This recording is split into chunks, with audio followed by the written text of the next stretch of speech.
We're going to go a little bit position by position. So let's start with some of the quarterbacks, and let's start with Anthony Richardson. By the time we get around to week 1, Dalton Del Don may have made like Anthony Richardson an ungettable player here on Yahoo. Like if you're drafting on Yahoo Fantasy, good luck getting Anthony Richardson at a reasonable ADP. Might not happen, but he is somebody that fantasy heads are obsessed with, Edwin. At the same time, anytime you post about Anthony Richardson, anytime you say like, okay, well, look, there were some good moments last year, or hey, man, as I always say, that supporting cast is really nice. Like Anthony Richardson is set up to success. The first thing you get from the reply guys is doesn't matter, can't stay healthy, won't matter at all. So Anthony Richardson, injury situation. I think this is one of the most critical ones to discuss here coming into the year, Edwin.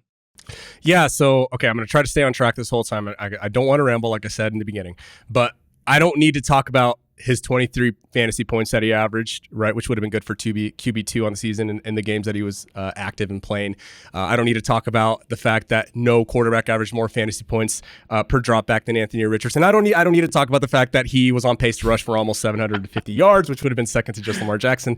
I don't, need to talk about how realistically probably would have scored 10 to 15 rushing touchdowns, 10 on the low end. We don't need to touch on that, Matt. I think Dalton's done a great job. You've done a great job. But a lot of the stuff that happens with Anthony Richardson, a lot of the conversation that goes on has to do with the fact that as a senior, he injured his shoulder, right? He landed on that AC joint. That was in 2019, way back in 2019, probably contributed to the fracture and the bad luck that he had when it came to the shoulder that ended up fracturing. The injury he had in the mechanism actually isn't that uncommon.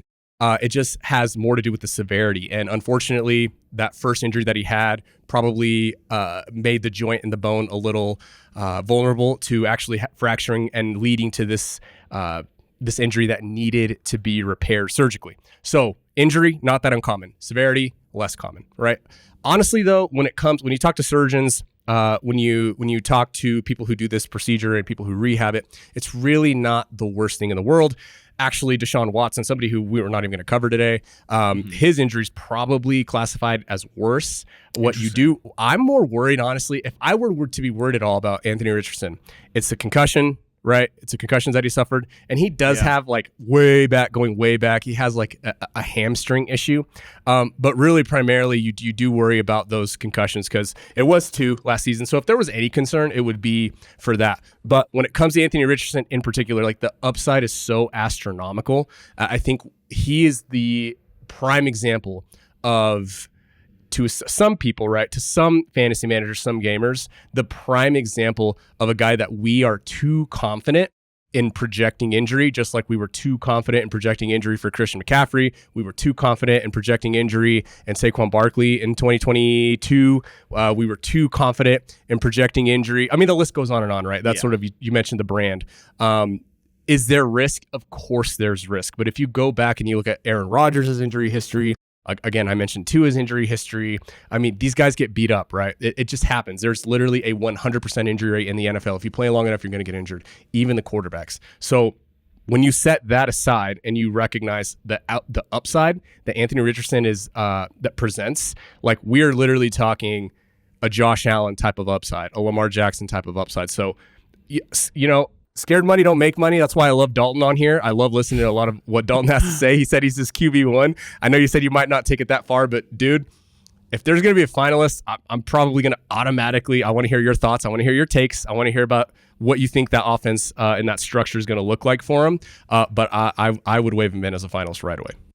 I'm okay with that too, just because, like you said, the upside really is astronomical. And even if he is going to get steamed up draft boards, and I'm certainly interested in seeing where he ends up going when real people start to draft, not, best ball sickos, not, as you said, degenerates like me and you, and the people that exist in our bubble and the hardcore users who have been listening to this show. And we love you. As I always say, we love you for listening to the show 100, times all year round, 365 days, 100% of the months. Appreciate you. Shout out to you. But again, when real people start drafting, I'm curious to see where he actually ends up going. But regardless, he won't go as QB 1, 2, 3, 4, 5, or whatever. I think 6 is probably his ceiling. And even then, he does have upside, like you said, to outkick that. Like that Josh Allen type of season is within his range of outcomes.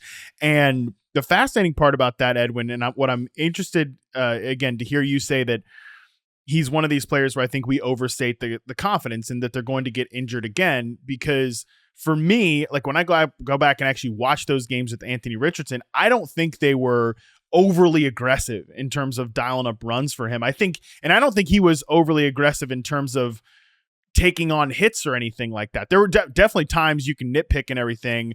Guys like Kyler, guys like Lamar Jackson have really made a specialty out of never getting clobbered in the NFL. I think Richardson can maybe work on that a little bit. There were times where like you're lowering that shoulder, you probably don't need to lower that shoulder. And I trust Shane Steichen overall to design that type of offense where he doesn't have to do it. So that again is another reason my faith is high here. So to hear you say that he might be one of these players, I think is interesting. And I'm also cool waving him in as a finalist as well. Okay, cool. I'll say one more thing about that, right? So obviously from a statistical standpoint, big samples matter, right? What matters more is how that individual responds, right? So even though I have 2 studies at this point published, long story short, if on the most timid side of the outcomes of what I've looked at since we're even dating back to 2015, mobile quarterbacks, there is no evidence that mobile quarterbacks are placed on the IR more, and there is no evidence that mobile quarterbacks miss more games due to injury compared to non-mobile quarterbacks, right? Those 2 studies, we don't need to get into them. But if that's your concern in general, then it's understandable. Like you said, if there are some instances where he sort of puts himself in danger when he doesn't need to, obviously that stuff matters. But generally speaking, you get a 250-pound, 6'5" freak, he can probably take on a few hits and be okay. And if he's evading the pocket and staying away from those hits, you're probably more, he's probably more likely to stay healthy anyway. So you probably want him to be a little bit more mobile.